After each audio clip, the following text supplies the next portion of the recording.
বন্ধু ভাগ্যর পরিহাস পার্ট 1 তোমরা দেখেই ফেলেছো, কিন্তু পার্ট 2 কবে আসবে আমাদের কোনো জানা নেই। তো চলো বন্ধু, আজকে বলা হবে পার্ট 2 কবে আসবে আর কেন এখনো আসেনি। চলো ভিডিওটি স্কিপ না করে দেখতেই থাকো। বন্ধু পার্ট 1-এ কি কি ভুল করেছে এই ভিডিওতে দেখাবো। দেখো এখানে কিন্তু কিভাবে একটি মা আর একটি ছেলে কিভাবে বাজার করার জন্য এখানে সকালবেলা গল্প করে, ওর বাবা থাকলে কোনো টেনশন করতে হতো না। তখন ছেলেটি বলে না না টেনশন করতে হবে না। দেখো তারপরে কিছুক্ষণ পরেই কিন্তু এখানে ঘরের মধ্যে মেহমান চলে আসে। বন্ধু এই গল্পটি এমনও ভাবে রচনা করা হয়েছে যেটা কিন্তু তুহিনা আর আগুনকে নিয়ে বেশিরভাগ এই রচনাটাই কিন্তু সঠিক পরিমাণের হয়নি, কারণ সঠিক থাকলে ভালো হতো। কিন্তু দেখো যখনই এদের বাড়ির মধ্যে আসে তখনই দেখো কিভাবে এখানে জল নিচ্ছিল তুহিনার মা আর আগুন আর তার বাবা আর তার মা মিলে এদের বাড়িতে এসে, আর তুহিনা জানলা দিয়ে কিভাবে বাইরে দেখে। কিন্তু তুহিনা তার আগুনের কাছে ভালোবাসার মানুষের কাছে ফোন করে আর আগুনও ফোন ধরে ফেলে।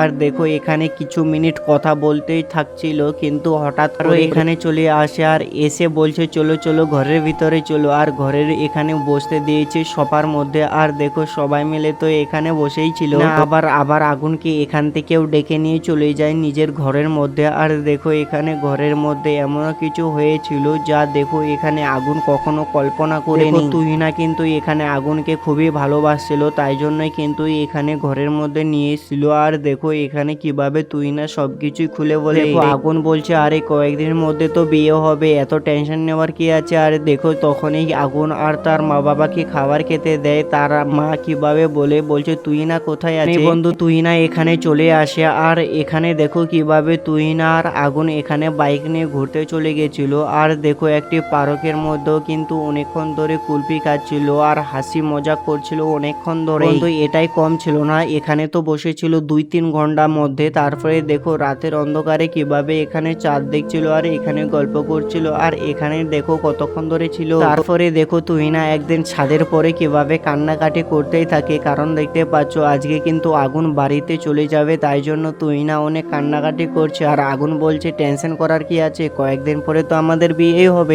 তখন অনেক ভয় পেয়ে যায়, বলছে তুমি টেনশন করবো না, তুমি কি জানো আমাদের বিয়ে হতে পারে আবার নাও হতে পারে। এই তুহিনা অনেক চিন্তায় পড়ে যায় আর কান্নাকাটি করতে থাকে। তারপরে দেখো কিভাবে আগুন তার মা বাবা সবাই এখান থেকে চলে যাচ্ছে বাড়িতে। আর তখন তুহিনার মা বলে তোমরা একটু কথাটা নিয়ে চিন্তা ভাবনা করো। দেখো বন্ধু এখানে কিভাবে আগুনের মা কিভাবে রেগে গিয়ে বলছে তুমি কি জানো আগুন আর তুহিনা কথা বলছে। হ্যাঁ হ্যাঁ সবাই জেনে ফেলেছে এই কথা, তাদের মধ্যে কি বিয়েটা হয়ে যাবে নাকি। হ্যাঁ আগুনের মা এইরকমই আগুনের বাবাকে রাগাতেই থাকে। তারপরে আগুনের মা আরো কিছু কথা বলে। তারপরে দেখো আগুনের বাবা এখানে তো আগুন হয়ে যায়। বাবা বলে ওঠে আরে আমি বেঁচে থাকতে এটা কখনো সম্ভব হতে দেব না, কারণ আগুনের বিয়ে অন্য জায়গায় দেবো। তখন এই কর্মচারীটা এসে বলছে তুই না আর আগুনের বিয়ে হবে, আমিও শুনে ফেলেছি এই কথাটি। আগুনের বাবা ডাকে এই আগুন ঘর থেকে বাইরে আয় তো, তুই কি তুহিনাকে ভালোবাসিস, তুই ওর ফোন কোনো জীবনেও তুলবি না। তারপরে তুহিনা ফোন করে, কিন্তু